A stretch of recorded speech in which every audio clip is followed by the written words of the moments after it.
Idea, আমার লুটগুলো সব এখানে রেখে দি। এখন তাড়াতাড়ি নিচে নামি আমি।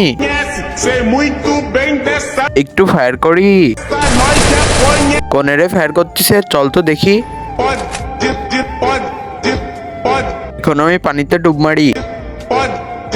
আরে কত লুট!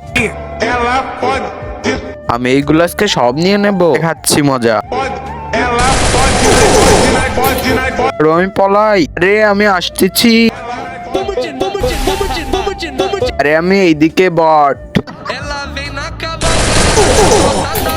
আমি আসতেছি বন্ধুরা তোমাদের বাঁচাতে। তার আগে বলো বন্ধুরা, তোমরা সারাদিন গেম খেলতে ভালোবাসো নাকি পরিবারের সাথে সময় কাটাতে ভালোবাসো? তোমরা যারা আমার মতো পরিবারের সাথে সময় কাটাতে ভালোবাসো তারা ভিডিওতে লাইক করে চ্যানেলটি সাবস্ক্রাইব করে দাও। যারা লাইক সাবস্ক্রাইব করবে না আমি বুঝে নেব তারা সারাদিন গেম খেলতে ভালোবাসে। আরে সালা, দেখাচ্ছি তোদের মজা এখনই। এখানে তিনজনই বসে রয়েছে, দেখাচ্ছি মজা।